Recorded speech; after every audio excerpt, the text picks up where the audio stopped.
Welcome, everybody. This is the Joy Party. You're joined by night and day, Australia to Canada, Deborah Flanagan, Jacqueline Best here at the Global Party, healing from the inside out. It is still September 22nd in both ends of the world. Dun, dun, dun. Where 12 hours a day, 12 hours a night is exactly the same on the planet. Only today, dun, dun, dun, only in the now. And here we're talking about Rebel. Rebel. That's Deborah. With the healing mission. And when I actually said the Rebel, what was the song that came up to you? Oh, it took me back to the 90s. Rebel Girl by Bikini Kill. Yes. Yes. And just I'm not singing it. I'm not singing it. No singing on live camera. You can Google it. Okay. Okay. Was it a quiet, gentle song? With the name Rebel? Quiet and gentle, Jacqueline? I don't think so. No, it's like a punk rock girl band from the 90s.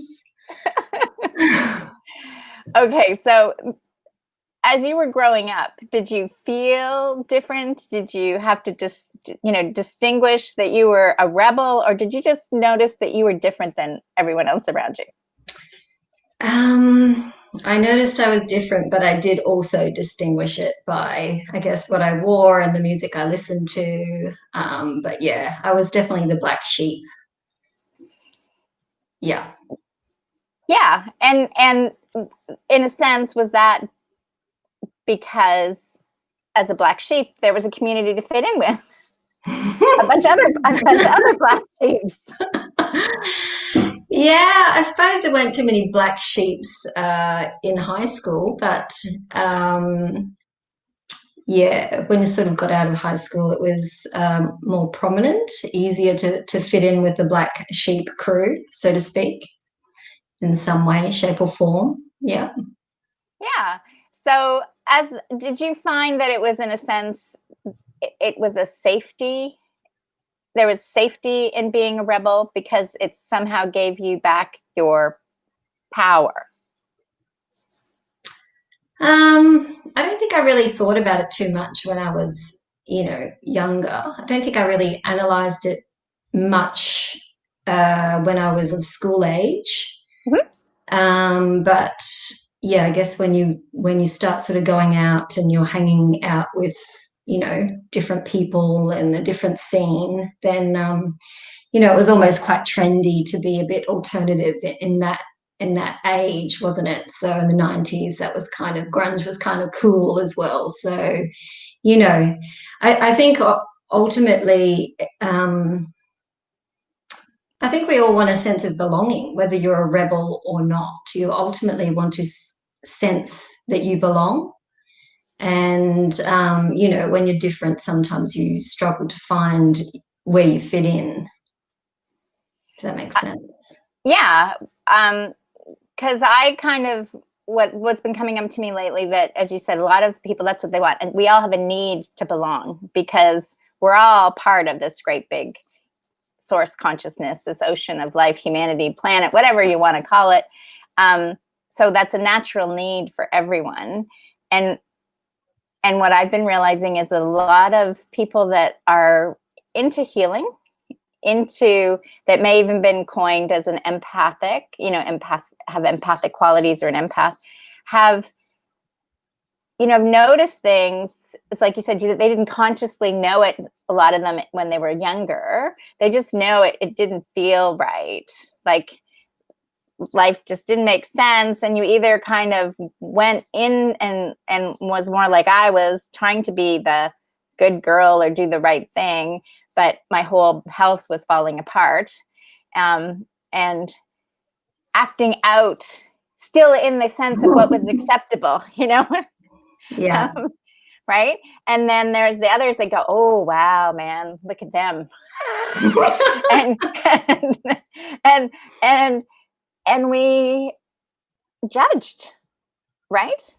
And if this is what we can come to in 2020, to realize that 2020, just like, north and south hemisphere, all in the equinox, that it's all a balance within each other. Each of us has things within inside ourselves that want to express, and labeling it keeps us further apart than finding the common needs within ourselves. Yeah.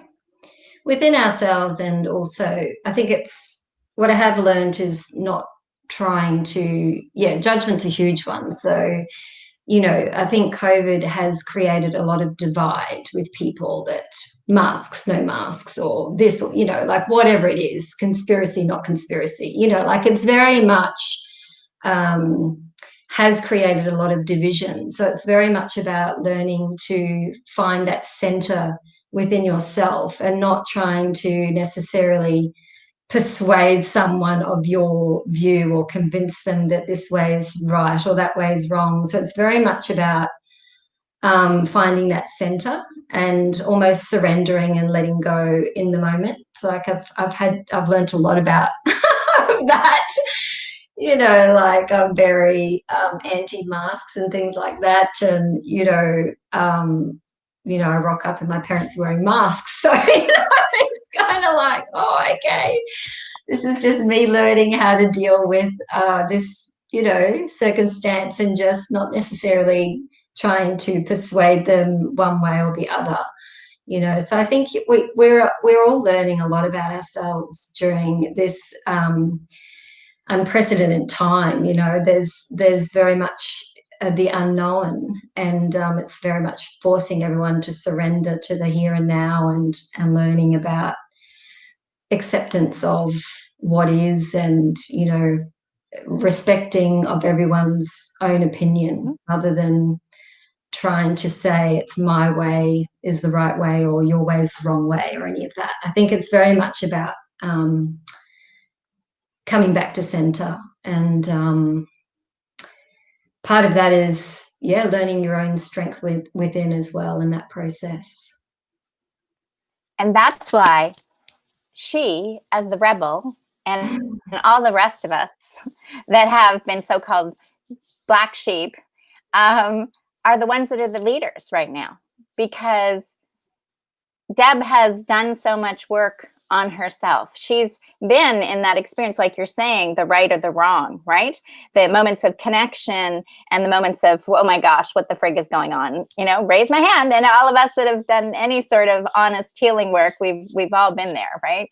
And it is this going, well, how could I be this way and that way at this, and that's life.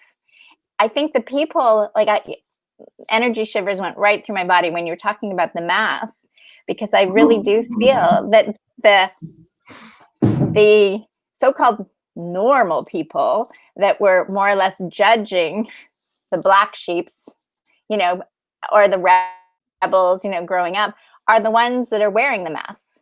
They're the ones that are still dealing with conforming to what somebody else outside themselves is saying.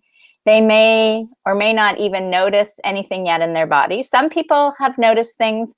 I've been amazed at, people in traditional business have discovered, wow, they didn't even know they were stressed, right? So I was like, wow, I guess that's it, right? Like when you're just going, you think stress is normal. You never really acknowledge that you're stressed until you never had to go to work. Right. and then you're like, oh, because you would never not go to work if you were really being normal and responsible, right? You would just push through it until you had a heart attack or get cancer or something. And that's normal. Right? So I think what you're saying here is so relevant, that the masks are really demonstrating the ones that are still dealing with conformity. And conformity, not because we're all part of one, conformity because they've yet to discover themselves. Absolutely. It's about remembering that you're a sovereign being, and to take back your power. Another perfect example of this is, when I go to Taekwondo, they have to do the temperature check, and they take it here in your third eye. They take it right here, right? That's where they take the temperature check with the scanner. And and it was a friend of mine who lives in Melbourne who, you know, stood up and said, no, take it on my wrist. And she, from her telling me that, empowered me to start saying, you know, take it on my wrist. I felt really uncomfortable the first time I asked them to do that. And now it's just natural. So it's me taking back my power. No, I don't want to take it. I don't want you to take it there. Take it here. Or, you know, it's not, you know, obviously there's different rules in different states and different countries, so it really depends where you are in the world as to what rules. We've all got supposedly different rules, but you have to kind of it takes strength and courage to step into your power and to stand up and say, do that here. Or how you respond as well, how you respond to wearing a mask if you supposedly have to wear a mask. So yeah, there's various ways you can deal with it. And sometimes yeah, it's a matter of choice, I think, isn't it?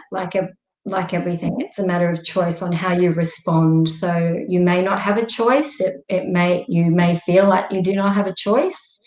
So you can choose to just go with the flow, or you can choose to fight, or you can choose whatever. But as long as you realize that, to think outside the box, that I don't have to, do I have to do that? You know, like what's going to happen if I refuse to do that?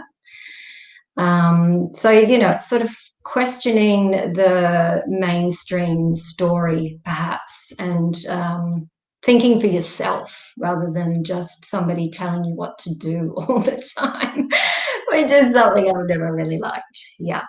Right. Well, that it was like, what? Right. And that's the sense of, that's why, you know, why, the way I look at it, why rebels, you know, and black sheep were needed and are leading, because since we have spent so much time seeing things from a different perspective, and we have spent time working on ourselves, you know, noticing what we're noticing. We've spent time in a greater community of people wanting to embrace a whole new world, right? That want this peace, harmony, love, compassion, health to be a natural vibe, that there's joy and you get to love and really express your freedom. Like, that's, a rebel has always said, like, hey, forget it, man. Don't hold me back. You know what I mean? Like, I'm going to do what I'm going to do, and like it or not, you know, and although I never had the courage, as I said, to be, you know, punk rocker, right? I can see that inside there was this calling, you know, this wanting to push the envelope, right? Wanting to broaden horizon, but I still wanted to do it and be liked. And, you know, Yeah, it was yeah. like, right? It was Well, that you wanted sense to of, belong. You wanted to I, belong to something. yeah. Yeah. And that's the hardest thing, right? To break off this codependency to society, that there's, you know, that we need society the way it is versus we need source, right? We need to be present to who we are, the freedom to have choice. Actually, Kate is coming on after this and talking about nonviolent communication. And one of the analogies I heard, what's his name, talk was, had a group of Palestinians and Muslims and Christians, I think he was saying, right? And they had been, you know, at war, and he had them in a room, and he said, you're telling me all I have is choice. He says, yep, that's all everyone has is choice. You choose, you know, that's all you've got. And he's like, how is it I had choice when he held a gun up to me and said, I'll kill you or take your clothes off? And he said, well, you had choice, didn't you? Right? And he said, you know, the guy had in mind, he's like, okay, so I chose to take my clothes off, right? He goes, and I guess he chose not to kill you. Right? And he really wanted to humiliate him, right? In that example, right? So he had choice. You still had choice. It's certainly not a choice you want to be in. No. Right? But the sense is that we do choose. What I feel that gets, where we have sometimes issues, is as a child, we really feel like our choices aren't honored, right? Our parents make the decisions for us. And so there can be this churning within us to say, no, no, no, no, no, and the rebel can be born, or the black sheep, to say, I got to do it because I'm dying inside because this is how I want it to be.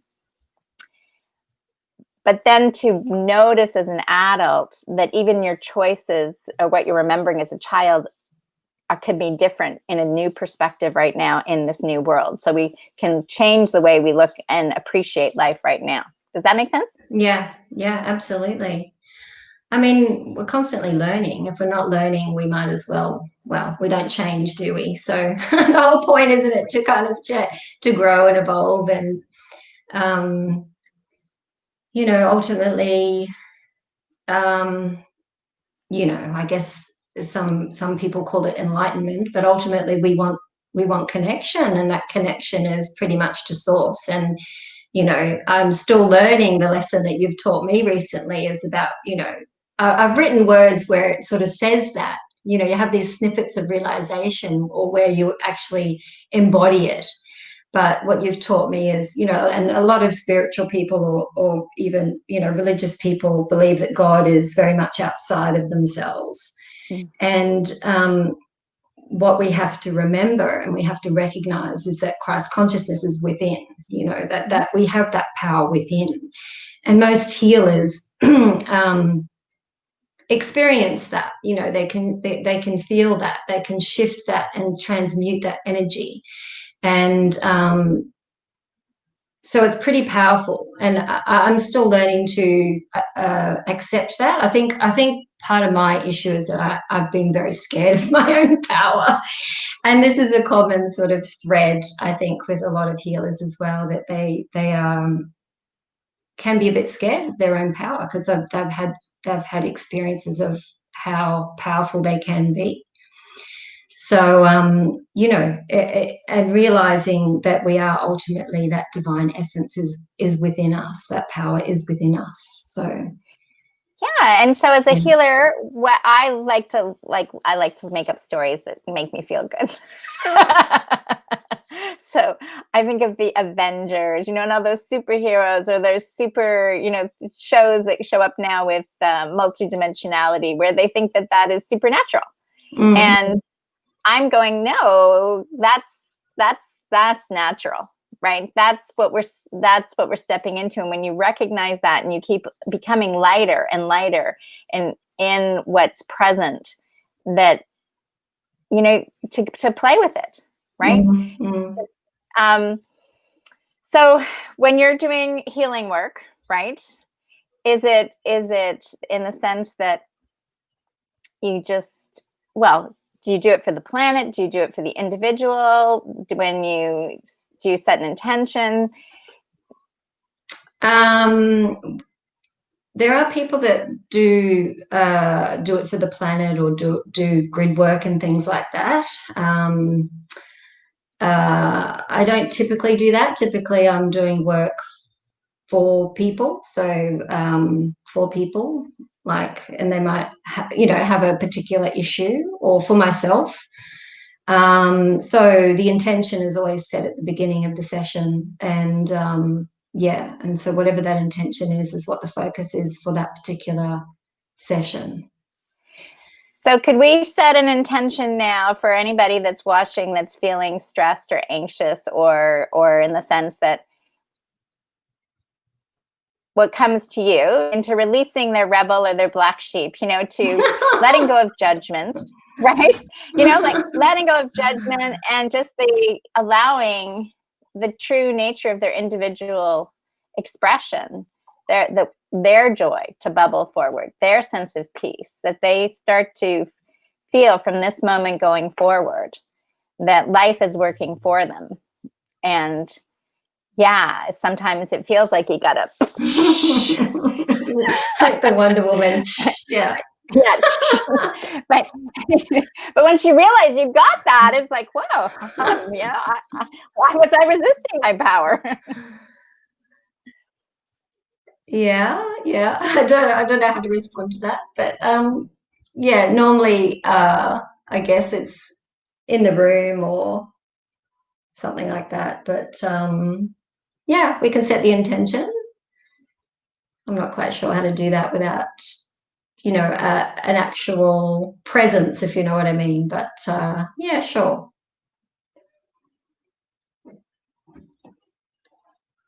So let's just at this moment assume, even though assume can make an ass out of you and me, there's going to be somebody that's going to need to know how to move closer to their true self, to get rid of that anxiety or fear or trepidation or anything that seems present right now that we could conjure up. Oh, we're so creative. We can conjure up stress. Wow. Like, why would we want to do that? I'm not sure. Can we just conjure up the good feelings instead? No.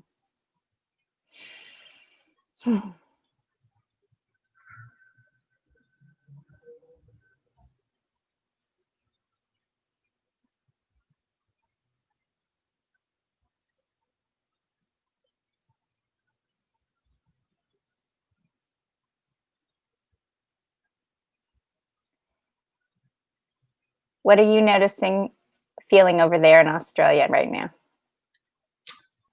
now? Just feeling a lot of energy emitting from my heart chakra. Yeah, me too. Yeah. So just radiating that energy out.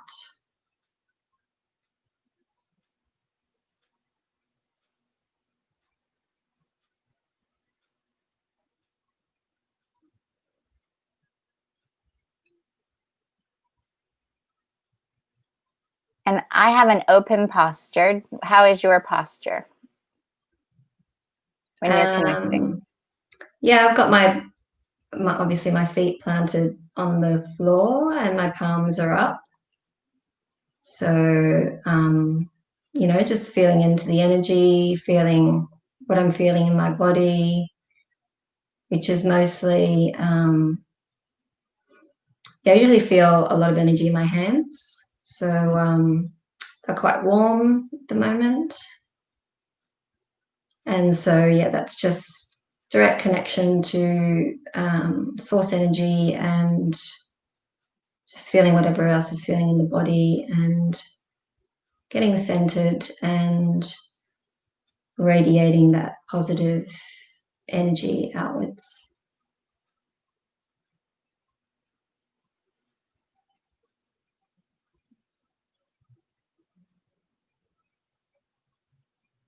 And it feels so peaceful, doesn't it? Mm-hmm.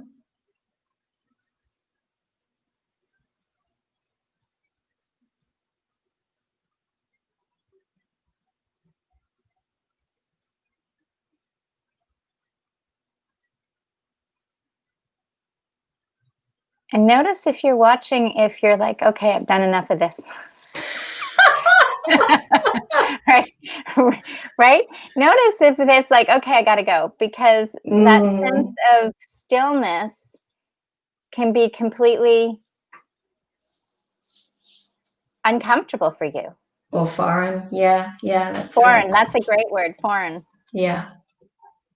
And that foreign territory is one within yourself that I'm going to suggest you might want to go visit and spend some more time with.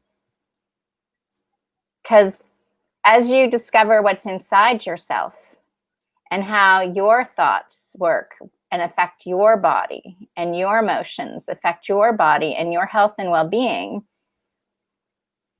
you realize that you have the power right within yourself to shift your state of being and the way your body works and your response to the conversations outside yourself. So,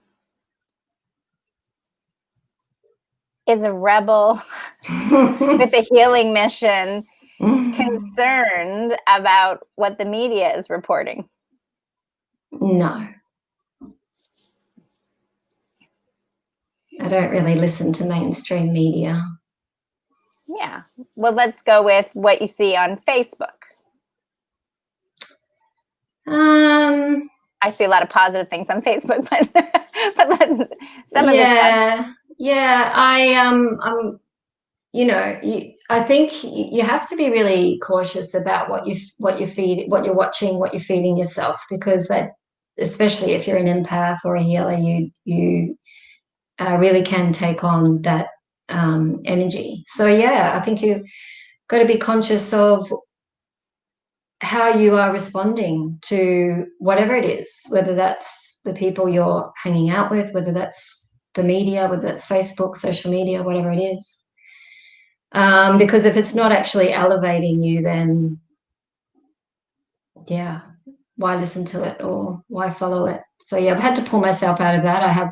Was getting quite addicted to following certain people, and then I sort of thought, why am I doing this? It's not really making me feel any good or any better. So yeah, now I'm kind of limiting what I do follow on social media, who or what I'm listening to and following. So yeah, quite conscious of that.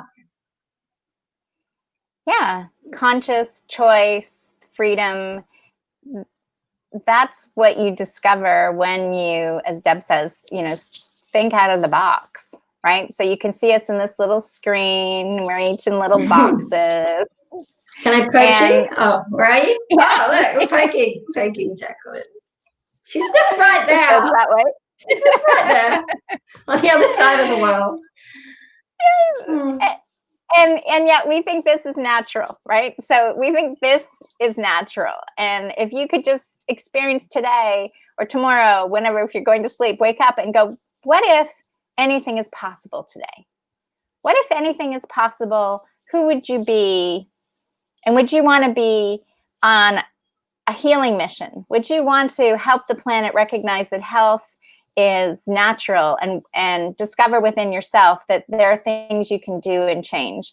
Because we'll be gathering groups of people together, and we'll be having some global retreats where you can experience different modalities that, like Deb works with and others, in order for you to find that peace and calm within yourself. Because every individual has these skills. I totally believe that, someone isn't better than someone else. There isn't an expert. We've just had different experiences. Yeah. And as each but individual, it's allowing as well, right? So it's not about, I think this is the thing that many people, they go to a healer or whatever, alternative therapies, whatever you want to call it, right? Like, just like if I went to a chiro or an acupuncturist or whatever, and they want them to fix them. They have this mentality that they're going to somebody to fix them, and that's not the right mindset, because they're putting that power into somebody else. Yeah. That person may be able to help them, but they have to be willing to let go and surrender up whatever it is that's keeping them stuck or has this niggling whatever in the first place, because it's not, the physical results are just the final symptom, the final straw, basically, right? Before, it's got to get through all those other layers first. It's got to get through the aura, and then it's got to get through all the other mental and all that before it results in the physical form. So, for all those people that go to healers for that mentality, they're going with the wrong mentality, for starters. And number two, they have to be open and willing to let go of whatever their story is, or whatever they're telling themselves, I suppose, about that symptom. Yeah. And what came to me there is, again, there's a distinction between a lot of what's considered normal and the normal people that are doing the right things, because that's part of their paradigm, go and get a pill or a shot or something just to reduce the feeling of the symptoms they're having until it's manageable. or until they finally are tired of taking medication like I was, right? Until they're just saying enough is enough.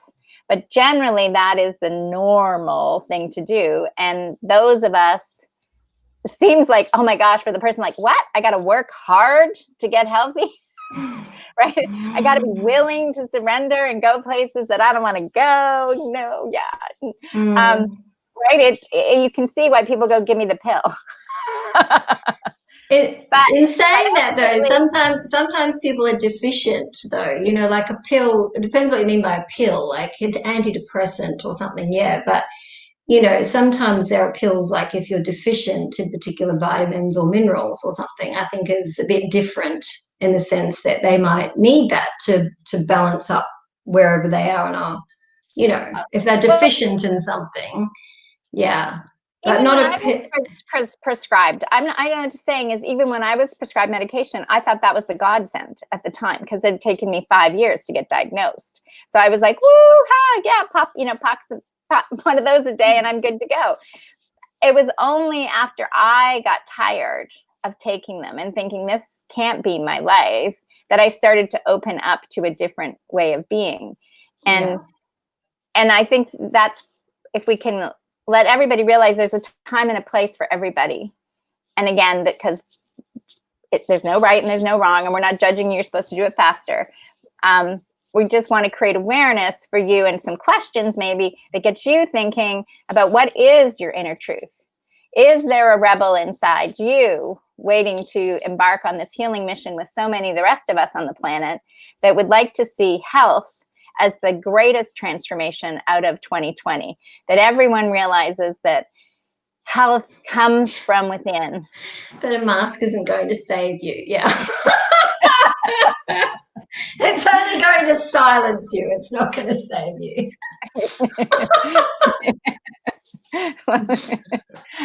But I'm doing it for you. Right? You know, and if that's what people believe, that's what people believe, and that's okay. And it's for us to, all these birds just are flying over the course of the ocean. It's to recognize that it's okay. And to stop making other people wrong for their own choices. That if we can trust that everybody's doing what they need to do, and the people that feel like they need to wear the mask probably need to wear the mask until they decide, for whatever reason, that they don't want to wear the mask anymore. Right? Yeah. Because a lot of gosh darn people are like, yeah, it's not so bad. And I had a friend of mine, we're going to wrap up here. So her son-in-law's a doctor and his wife is a nurse, and they were saying that their children have never been healthier the past 6 months that they've been at home. And maybe the mask at school will actually keep them healthier, since they always would pick up things at school. Right? So I think the mask is symbolic of there's so much inside that we don't know. And it's not just a don't wear it because it's against your rights. It's knowing that you're not even choosing for yourself, right? And then all the ripple effects of what that means in your experience, because mastering the little choices will help you master the big choices that are shifting and changing in the dun dun dun new norm, which is just natural for us rebels and black sheep. The new normal, yeah. All right, darling. So if somebody wanted to, well, I mean, they're going to get to see you and participate with you if you want, as in this great big collective. But if someone needed to talk to you right now, where could they reach out to and find you? They can find me on Facebook under Symbols for the Soul.